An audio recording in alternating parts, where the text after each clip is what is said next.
Conservatives love to point out that liberals and leftists tend to have a lower life satisfaction and or higher levels of like mental health issues like depression, anxiety than conservatives.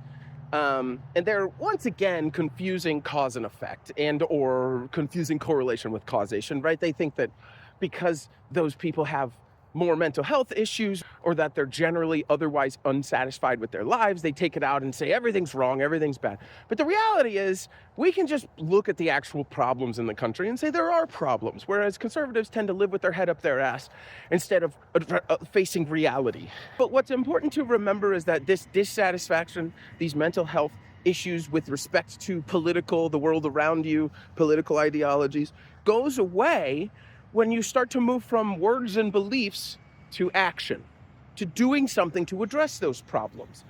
And this is more important now than ever, I think, considering that tomorrow is No Kings protest number 2. They're estimating maybe 10 million people are going to show up, which is one of the largest, if not the largest, protests in history.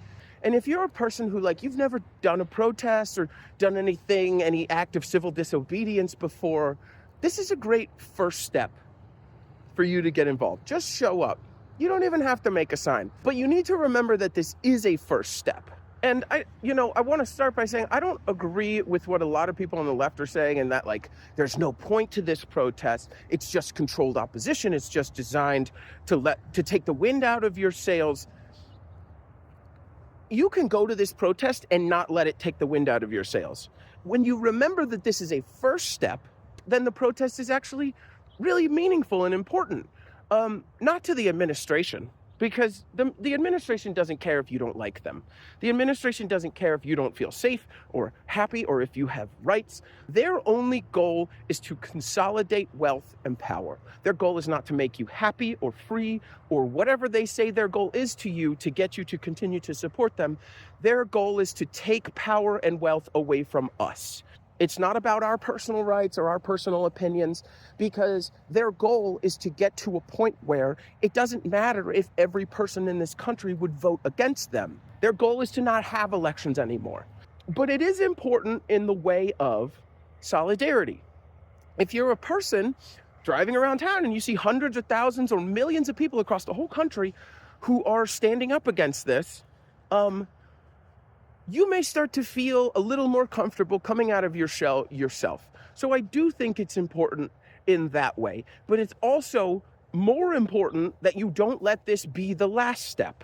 This is the first step, right? And because the administration's goal is to consolidate power by consolidating wealth, you need to hurt their wealth. You need to organize, you need to participate in mutual aid networks, you need to disrupt, maybe even strike at some point.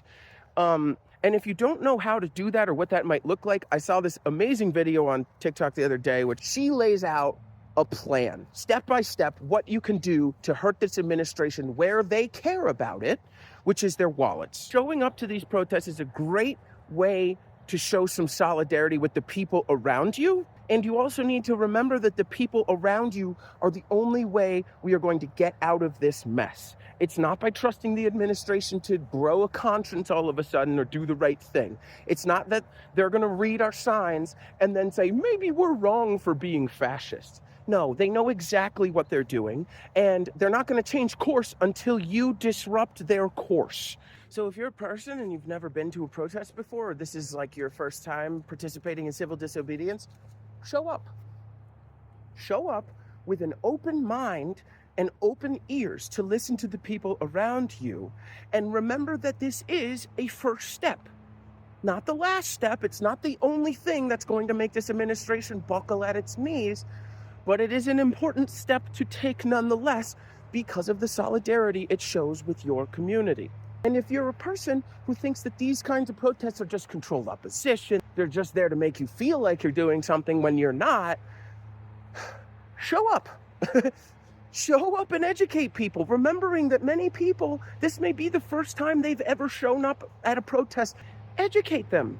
Hand out pamphlets if you want. Help them understand things they can do to continue this protest, to effectively disrupt this administration. Because this protest is important for showing solidarity, but it's not important for disruption.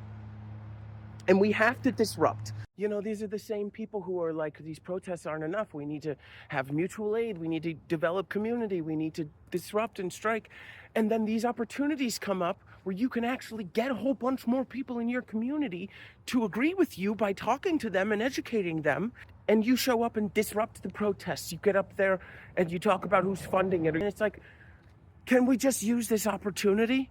Can we use this opportunity to educate people? Show up and help us get together, help us get some solidarity, not just in showing up to those kinds of things, but into what we can do to actually disrupt this administration.